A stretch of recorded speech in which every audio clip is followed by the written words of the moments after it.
lúc nè đại cao nơi năm rốn lên sầm nang là bong ôn cứ lên mà rồi chật bầm váy po sầm nang cứ po khiu bong ôn tèng lái đại cao nơi năm rốn xong bong ôn không bắn lên mà rồi chật bầm váy hai xe video lục ru mà hai chung bay đón đặt lên mà rồi chật bầm váy po sầm nang po khiu lúc nè đại cao nơi năm rốn đàm khai miền kề liệp po hai bùa mày trời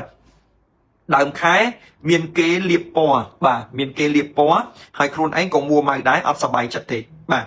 nè đại cao nơi năm rốn đàm khai miền kề liệp po mua mày trái ấp sờ bài chật chẳng bong ôn đại cao nơi năm rốn này khác chập đào mấy bà cứ miền kề liệp po miền kề trò nai miền kề chuyện đi hơi dương thưa cái ca ấy muối có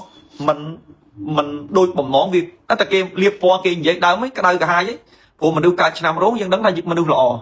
thưa ấy cứ thưa đặt chất đặt cái thưa ọt miến và trăm nhẹ nào thì thưa ọt bị chất ọt bị thằng hơi căn từ thưa căn từ khóc căn từ thưa căn từ mùa máu căn từ thưa căn từ kia nó chân này nên tia trên đi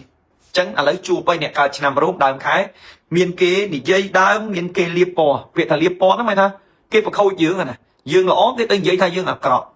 dương ấy chẳng tư nè bong bóng bà chẳng bong ổn phải giặt phải tích nhẹ để cao này nằm rốn cứ miền kê liệp po miền kê chặt này trên ní miền kê rộng rương dương hay dương nó câu ý mình sợ bài chặt đấy vì mùa mai cái cả hai đài đàm khai bà đàm khai pram nhẹ cao nằm rốn chẳng giống miền tại ca trùng hiệp chụp bong ổn thá nhẹ cao nằm rốn tèng lại tèng puông lúc nhẹ từ tài rẽ xa chất anh nâng nào rẽ xa chất anh nâng nào bằng tịch đàm khai nâng rẽ xa trận tích á bằng mình chẳng thấy bọc cóc trên miền nẹt mà liệp po trận này chỉ đi dương hái dương mua mày thèm tiền chẳng bong bóng đăng khốn này lúc nẹt miền feeling miền là rom tha khốn anh mua mày đây được bà hai miền nẹt đây liệp po dương hai được này nẹt đại cao năm rồng bà chẳng nẹt đại cao năm rồng dương triềm tọt kia nó bong bóng đó bà triềm sầm rùa chặt cùng kho đường kê liệp po ấy bà chẳng nẹt cao năm rồng đôi nhom chủng nghiệp chẳng cứ tha đàm khai miền kê liệp po miền kê trận này miền kê nền tia trên đi hành hai nẹt cao năm rốnពីថ្ងៃ8ដល់ថ្ងៃទី11បាទអ្នកកើតឆ្នាំរោងពីថ្ងៃ8ដល់ថ្ងៃទី11គឺលោកអ្នកមានលៀបចូលតិចច្រើនគឺលៀបចូលបាទតិចឬច្រើនអ្នកដែលកើតឆ្នាំរោងគឺមានលៀបចូលពីថ្ងៃ8ដល់ថ្ងៃ11ណាអ្នកកើតឆ្នាំរោងតិចឬច្រើនគឺមានលៀបចូលពីថ្ងៃ8ដល់ថ្ងៃ11សូមអបអរសាទរណាហើយបើសួរខ្ញុំថាអូលោកគ្រូមហាជុំខ្ញុំកើតឆ្នាំរោងលោកគ្រូថាពីថ្ងៃ8ដល់ថ្ងៃទី11មានលៀបចូលលៀបអីគេគឺខ្ញុំអត់ដឹងបាទខ្ញុំអត់ដឹងប៉ុណ្ណឹងថាលោកអ្នកមានលៀបចូលចឹងសូមជូនពរឲ្យលោកអ្នកមានលៀបមានជ័យចឹងទៅចូលដូចក្តីបំណងពងប្រាថ្នារបស់លោកអ្នកទៅលោកអ្នកចង់ពងអីឲ្យបានដូចបំណងលោកអ្នកចង់ប្រាថ្នាអីឲ្យបានទៅណាកិច្ចការងារអីដែលលោកអ្នកប្រាថ្នាចង់បានជាលៀបជាជ័យអីសូមឲ្យបានដូចក្តីបំណងដែលលោកអ្នកពងប្រាថ្នាសម្រាប់អស់លោកដែលកើតនៅឆ្នាំរោងបាទបន្តមកទៀតអ្នកដែលកើតឆ្នាំរោងចន្លោះពីថ្ងៃ19ដល់ថ្ងៃ22ចន្លោះពីថ្ងៃ19ដល់ថ្ងៃទី22លោកអ្នកដែលកើតឆ្នាំរោងត្រូវប្រយ័ត្នប្រយែងបន្តិចរឿងចំនួនឆ្លោះតោះតែងគ្នាបែរថា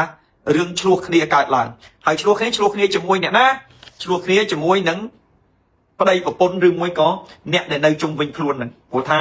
អ្នកដែលកើតឆ្នាំរោងតាមជើងលេខគេថានៅពីថ្ងៃទី19ដល់ថ្ងៃទី22ហ្នឹងអាចឆ្លោះគ្នាហ្នឹងហើយរឿងឆ្លោះគ្នាហ្នឹងគឺមិនមែនជារឿងមួយដែលនេះទេដែលគឺរឿងកប៉ិចកប៉ុកទេឆ្លោះគ្នាឆ្លោះខ្លាំងទៅទៀតណាមិនមែនឆ្លោះតិចទេណាវាផ្ដើមចេញពីភ្លើងច្បើងទេផ្ដើមចេញពីភ្លើងធូបទេប៉ុន្តែវាឆេះរៀលដល់ទៅអាគីភ័យសន្ធោសន្ធឹងអញ្ចឹងពីថ្ងៃ19ដល់ថ្ងៃ22ហ្នឹង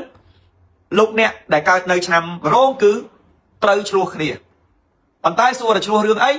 អាហ្នឹងខ្ញុំអត់ដឹងប៉ុន្តែដឹងតែឆ្លោះប្រយ័ត្នទៅបាទប្រយ័ត្នទៅណាប្តីប្រពន្ធអីក្រុមគ្រួសារអីប្រយ័ត្នទាំងអស់គ្នាអ្នកដែលកើតនៅឆ្នាំរោងបាទហើយអ្នកដែលកើតនៅឆ្នាំរោងចុងខែអ្នកដែលកើតឆ្នាំរោងចុងខែប្រយ័ត្នសុខភាពបាទប្រយ័ត្នសុខភាពបន្តិចណាបងប្អូនកូនក្មួយអ្នកដែលកើតឆ្នាំរោងចុងខែសូមឲ្យបងប្អូនប្រយ័ត្នសុខភាពបាទអ្នកដែលកើតឆ្នាំរោងចុងខែលោកអ្នកប្រយ័ត្នសុខភាពបន្តិចបើសិនជាខ្លួនឯងមិនឈឺកូនឈឺអ្នកផ្ទះឈឺវាលៃយ៉ាងម៉េចវាត្រូវតែមានអ្នកឈឺនៅក្នុងផ្ទះហ្នឹងបាទ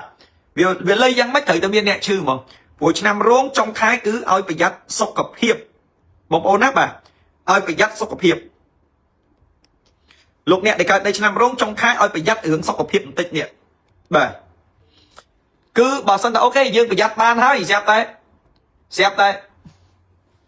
ប្តីយើងវាមិនប្រយ័ត្នវាឈឺទៅកូនយើងវាត្រូវឈឺទៅអញ្ចឹងនេះ